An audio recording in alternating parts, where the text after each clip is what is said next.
kasih renungan ya. Saya itu renungannya apa gitu ya. Temanya memang mau mengajak kesadaran gitu ya. Soal bagaimana Bunda Maria berperan di dalam masyarakat Jepang sendiri gitu. Memang ini terlalu luas. Tema ini terlalu luas. Kalau mau bicara hal ini itu akan panjang sekali gitu. Tapi mudah-mudahan saya bisa menyingkat paling tidak ya sesuai dengan waktu yang sudah diberikan. Pertama, secara singkat saja sejarah gitu ya, bahwa orang Katolik Jepang itu berakar atau berasal dari misionaris pertama, termasuk yang di Indonesia, yang di mana itu Ambon. Jadi Santo Franciscus Xaverius itu sebelum ke Jepang sempat mampir di Indonesia. Kemudian baru ke Jepang. Disitulah akar bagaimana orang Katolik pertama di Jepang itu muncul. Sekitar tahun 1549, Santo Franciscus mendarat di Jepang bagian selatan atau Kyushu gitu ya sebutannya ya. Sedangkan di Indonesia itu di Ambon 1546 kurang lebih, jadi tidak terlalu jauh. Memang perkembangan umat Katolik di Jepang waktu itu sangat lambat. Pertama karena Jepang di bawah kekaisaran, kerajaan yang mengontrol seluruh kehidupan masyarakat gitu. Makanya walaupun ada banyak perkembangan di selatan, ke utara tidak berkembang gitu ya, termasuk di pulau utama yang Honshu itu yang sekarang di Tokyo gitu itu kurang berkembang. Pada waktu yang bersamaan, kurang lebih 10 tahun kemudian sudah terjadi pelarangan. Dan itu diikuti pengusiran para misionaris. Puncaknya pada tahun 1586 itu Kaisar Toyotomi itu sudah menutup semua para misionaris dan mulai mengadakan pengejaran terhadap orang Katolik, penangkapan, penjaraan, dan bahkan sampai pada pembunuhan. Sejak itu hidup umat Katolik yang terutama dari selatan, dari Kagoshima, Nagasaki, itu mulai pergi ke utara untuk menyelamatkan diri. Disitulah awal dari kehidupan tersembunyi umat Katolik di Jepang. Tapi yang menarik bahwa selama masa persembunyian ini, umat Jepang sendiri tidak lepas dari ikatan dengan pemeliharaan terhadap iman mereka sendiri. Lebih dari 200 tahun hidup dalam penindasan. Kalau kita bandingkan dengan kita di Indonesia, tidak ada terjadi penindasan yang seperti di Jepang, Cina, Korea misalnya, bahkan Vietnam. Indonesia relatif lebih aman gitu ya, jadi lebih bebas. Baiklah, Santo Franciscus mendarat di selatan pas dengan hari perayaan Bunda Maria, 15 Agustus. Itu perayaan Bunda Maria yang lumayan besar untuk di Jepang. Bahwa Bunda Maria diangkat ke surga. Inilah bagaimana masyarakat Jepang, umat Katolik Jepang, masyarakat Jepang mulai punya relasi atau hubungan dekat dengan Bunda Maria, karena misi di Jepang dipersembahkan kepada Bunda Maria. Sejak itu, Bunda Maria mendapat tempat di masyarakat Jepang bukan hanya sebagai orang Katolik, tetapi bagi masyarakat sekitar, termasuk mereka yang percaya kepada Shinto, kemudian mereka yang Buddha, mereka menganggap Bunda Maria sebagai image salah satu dewa, gitu ya, yang mereka percayai. Kalau dewa-dewa di Cina itu Guang Yin, gitu ya. Maka nanti akan muncul istilah Maria Kangnong. Itu Maria yang berwujud bentuk Maria, Bunda Maria dalam wujud Maria Kangnong yang memangku bayi Yesus. Itu sebutannya Maria Kangnong. Selama 200 tahun penindasan, umat memelihara hidupnya dalam bentuk, karena tidak ada misa dan sebagainya, doa terbuka tidak bisa, maka mereka membuat istilahnya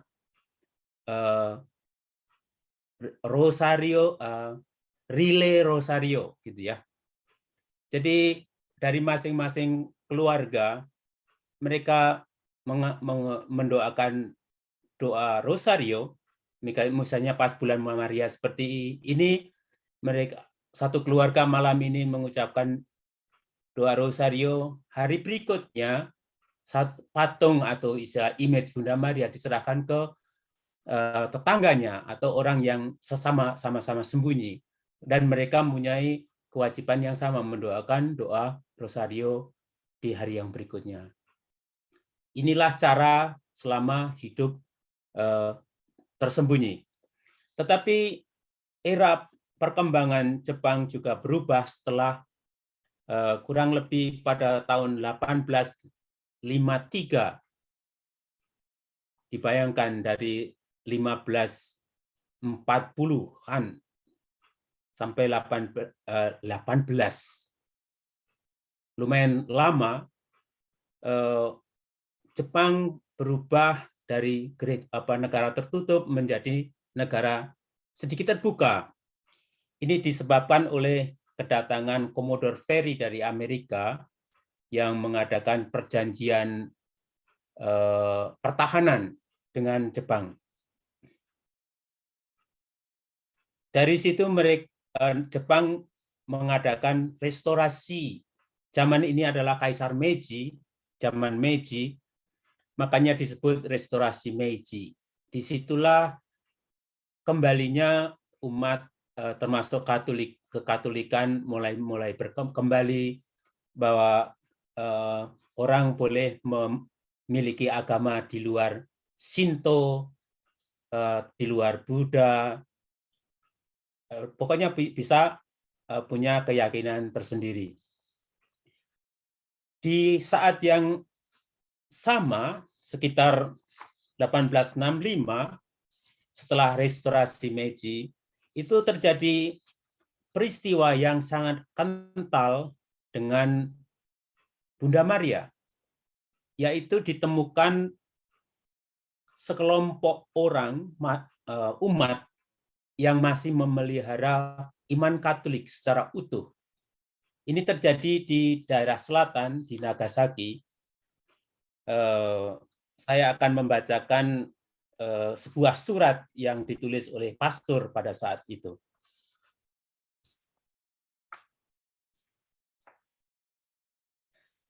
Kejadiannya pada tahun 1865.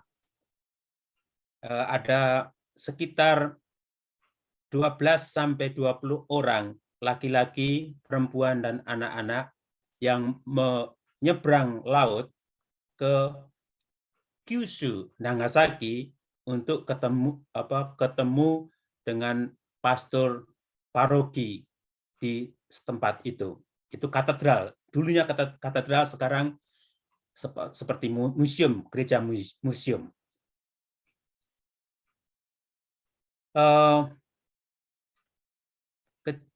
Kejadiannya pada malam hari, orang-orang ini datang ke gereja, mengetuk gereja, kemudian bicara kepada pastor. Dalam sebuah surat kepada Pastor Giral, Pastor Ketijian menulis tentang pertemuan pertamanya dengan kaum awam di gereja Urakami, Nagasaki. Bersukacitalah dari lubuk hatimu yang paling dalam. Kami berada di sekitar banyak keturunan orang Katolik zaman tersembunyi.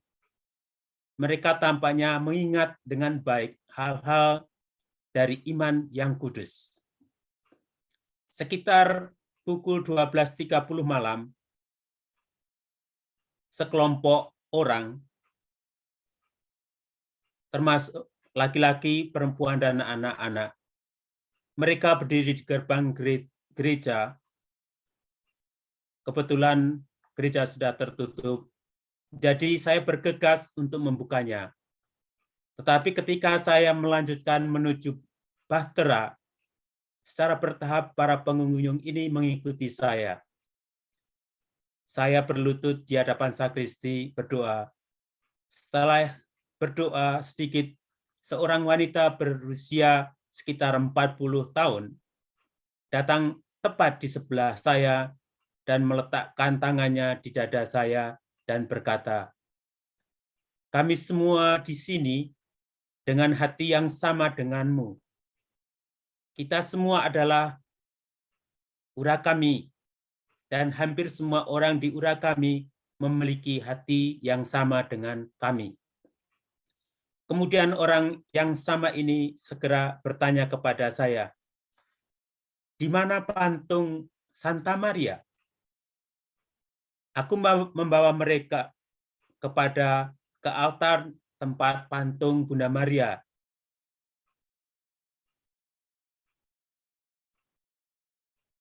Inilah yang menjadi titik tonggak umat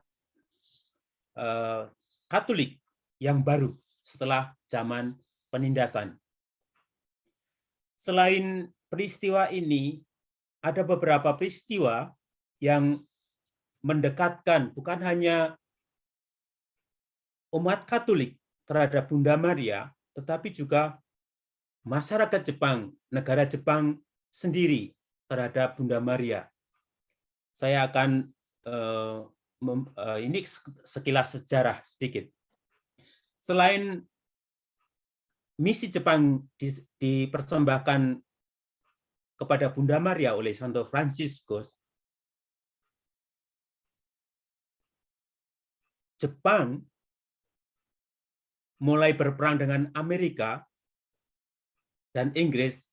Pengeboman terhadap Pearl Harbor itu terjadi pada tanggal 8 Desember 41. Dalam gereja Katolik, 8 Desember dirayakan secara megah hari raya. Ada yang tahu hari raya apa? Hari raya Bunda Maria yang tak bernoda. Kemudian Perang Pasifik, perang antara Jepang dan Amerika berakhir itu pada tanggal 1545. Beberapa hari kemudian, Indonesia 17 Agustus, Indonesia memproklamasikan kemerdekaan. 15 Agustus, kita juga mengingat Fransiskus mempersembahkan misi di Jepang pada tanggal 15 Agustus juga. Maria diangkat ke surga. Kemudian perjanjian perdamaian San Francisco antara Jepang dan Amerika. Ini menjadi hari yang besar, hari libur besar di Jepang juga. Itu tanggalnya tanggal yang sama 15 Agustus. Perjanjian San Francisco itu terjadi pada tanggal 8 September 51. Hari ini adalah hari ulang tahun kelahiran Bunda Maria. Kemudian berdirinya negara Jepang itu sendiri 11 Februari adalah pesta Our Lady of Lourdes. Disinilah letak bahwa Bunda Maria secara tidak langsung mempunyai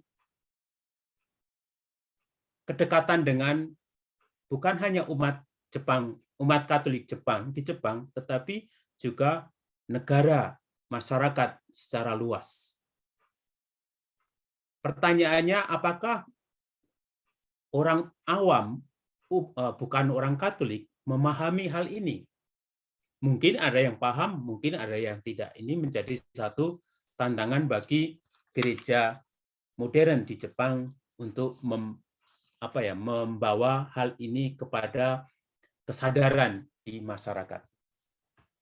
Kemudian peristiwa yang lain yang lumayan menyentuh, ini kembali kepada sebelum zaman tersembunyi pada saat terjadinya pengejaran atau pembunuhan, itu zaman martir. Kisah-kisah kemartiran itu tidak lepas dari image atau pribadi Bunda Maria sendiri. Saya ambil beberapa contoh sebenarnya, tapi saya mau mengambil yang dekat saja. Salah satu kisah martir di yang tempat saya sendiri itu ketika mereka mau dimartirkan terjadi perarakan. Perarakan itu dengan beberapa benda gitu ya. Jadi perarakan terjadi yang bagian depan itu salib dan bendera dengan gambar Bunda Maria. Kemudian masing-masing orang yang mau dimartirkan itu, yang mau dibunuh ini, mereka mengenakan rosario. Bahkan sebelum mereka dipenggal kepalanya, mereka diizinkan untuk menyanyikan lagu-lagu iman yang berhubungan dengan iman, termasuk Te Deum. Kemudian yang berhubungan dengan Bunda Maria, kayak sepertinya Salve Regina misalnya, seperti itu. Jadi inilah yang membuat Bunda Maria sebenarnya berakar di masyarakat juga, bukan hanya di umat Katolik. Kemudian kembali kepada zaman tersembunyi, image-image yang muncul, yang paling banyak muncul bukan salib, bukan patung Yesus, tetapi justru patung yang menggambarkan Bunda Maria, yang tadi saya mengatakan Maria Kangnong, Maria dalam wujud Dewi Kuan Yin yang menggendong bayi Yesus. Nanti silakan di Google Maria Kangnong itu seperti apa gitu ya. Itu banyak jenisnya. Dan bukan hanya itu. Maria Kangnong ini, patung ini, dewasa ini, masih banyak disimpan di kuil atau Buddhist shrine atau tempat-tempat yang berhubungan dengan Buddha, Shinto, dan ini dianggap menjadi satu kekayaan bagi mereka. Di lain pihak, banyak kuil-kuil yang dibangun oleh umat Katolik dan non-Katolik pada saat itu yang sekarang masih berdiri dengan ornamen Maria menerima kabar gembira dari malaikat. Jadi ada wujud malaikat dan Maria yang menerima kabar. Ini masih saat ini masih bisa dilihat di beberapa kuil Shinto atau yang paduan antara Hindu, Katolik, Buddha, itu masih terjadi, masih dipelihara dengan sedemikian rupa, sehingga kalau ada kesempatan untuk melihat, ini akan menjadi suatu pembelajaran yang sangat berharga. Sekarang, bagaimana Maria di mata masyarakat sekarang, umat sekarang?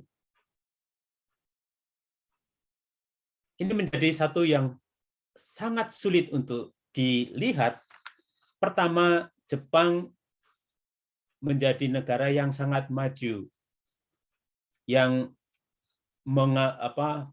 meniadakan pembelajaran soal agama, spiritualitas, bahkan akhlak, termasuk kebudayaan. Itu sudah tidak diajarkan di sekolah. Hanya di sekolah-sekolah yang di perdesaan dan sebagainya itu masih ada pembelajaran seperti apa yang terjadi dengan orang Katolik yang dibunuh di sekitar situ, atau yang dimatrikan, atau tentang gereja agama Kristen dan sebagainya. Itu masih ada. Pada umumnya di gereja di Jepang secara pendidikan sudah meniadakan soal agama, pendidikan soal agama, spiritualitas, kebudayaan, tetapi mereka hanya menekankan sejarah, gitu ya. Di sini secara umum, kalau secara dari melihat dari umat Jepang memang kebanyakan, kecuali yang mereka lahir dari orang Katolik, kebanyakan mereka berasal dari Shinto atau Buddha, yang notabene mereka sudah mengenal dewa-dewi mereka. Jadi ketika mereka menjadi Katolik, mereka tetap merasa Bunda Maria adalah salah satu dari dewa atau dewi. Sehingga soal devosi terhadap Bunda Maria, doa rosario seperti itu, pada saat dewasa ini agak kurang mengena di masyarakat, di umat itu sendiri. Kalau yang umat-umat yang muda kebanyakan sudah apa itu doa rosario, apa Bunda Maria? Ya, itu Bunda Maria itu seperti Dewi Guan Yin, Kanong, gitu ya. Sehingga ini juga menggradasi atau mengurangi peranan Bunda Maria dalam gereja itu sendiri, makna Bunda Maria dalam teladan keimanan, peranan Bunda Maria dalam keselamatan dan sebagainya gitu. Makanya devosi tentang Bunda Maria yang berhubungan doa rosario gitu ya, itu ya sekilas persembahan kepada dewa-dewi. Sekilas ya doa kepada salah satu dewa. Tetapi di sisi lain, orang bukan Katolik juga menghormati Bunda Maria sebagai dewi, di mana dewi ini yang akan mengabulkan permohonan mereka. Makanya orang yang bukan Katolik pun tidak jarang mereka pergi ke gereja untuk berdoa bukan kepada Tuhan, kepada Bunda Maria. Mereka dengan tidak malu-malu hanya ke gereja, berdoa ke Bunda Maria, selesai mengasih persembahan atau ngasih bunga, pulang, nanti datang lagi seperti itu.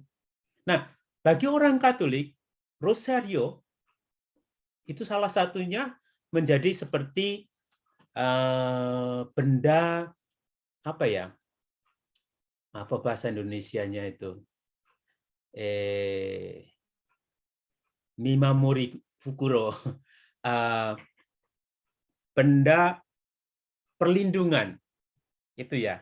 Kalau pokoknya rosario kalau dimasukkan kantong itu sama dengan kalau mereka menerima benda wasiat dari kuil.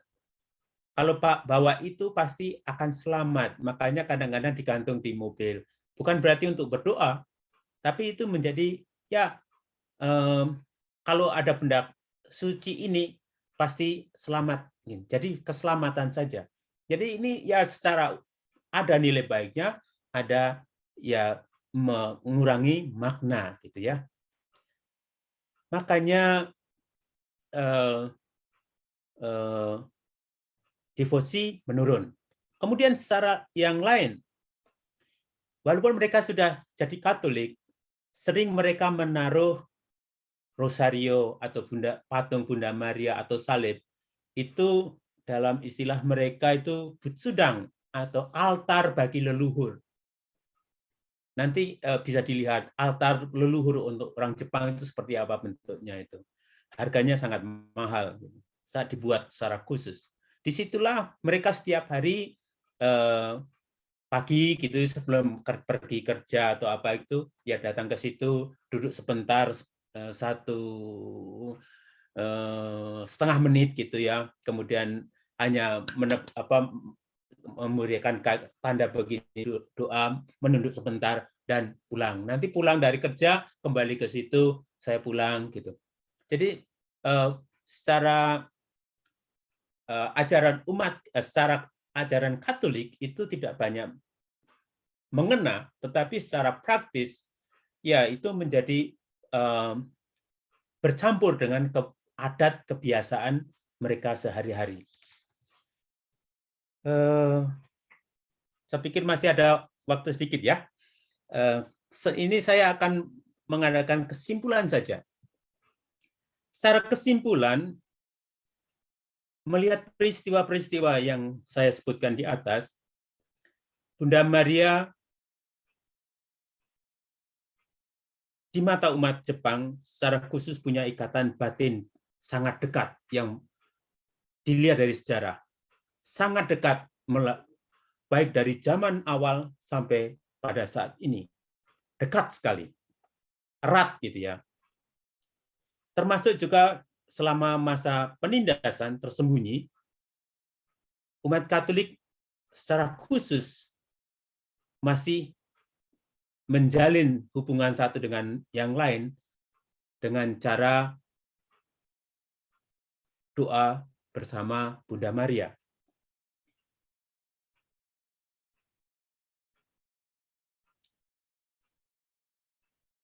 Secara luas, umat Katolik mengadaptasikan dirinya dengan adat kebiasaan setempat, termasuk Shinto dan Buddhism. Secara pribadi, dengan caranya masing-masing, mereka membuat suatu bentuk devosi secara terpisah. Masyarakat pada umumnya mengakui Bunda Maria sebagai sosok pribadi yang penting, bukan hanya dalam gereja Katolik, tetapi juga dalam masyarakat pada umumnya. Nah, yang menarik di sini, yang sejauh pengamatan saya, ya ini kalau bisa diterjemahkan kurang baik atau secara dari sisi iman mungkin kurang mengena, tapi ini terjadi sangat jelas.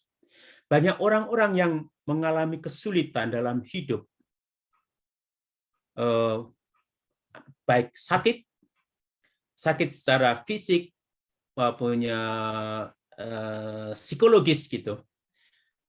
Bukan hanya orang Katolik, terutama ini terjadi bagi yang non-Katolik, mereka lebih mendekatkan dirinya kepada Bunda Maria dibanding kepada dewa-dewi yang lain. Mengapa?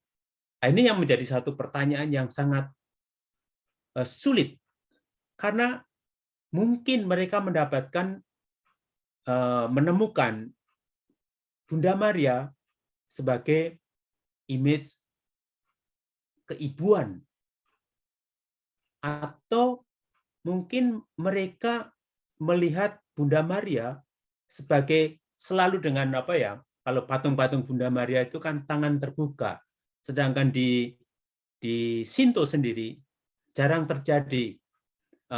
Bahkan saya belum pernah melihat patung-patung di Shinto atau yang di Hindu gitu yang membuka tangannya gitu. Makanya orang-orang yang ya bisa orang-orang yang punya sakit atau dan menderita atau kurang genap gitu ya, itu lebih melihat Bunda Maria itu sebagai tempat untuk mendapatkan mungkin penghiburan atau mungkin tempat bukan penyembuhan tetapi untuk berkeluh kesah mungkin. Kurang lebih ini yang saya bisa simpulkan dari apa yang saya bisa bagikan malam ini. Terima kasih.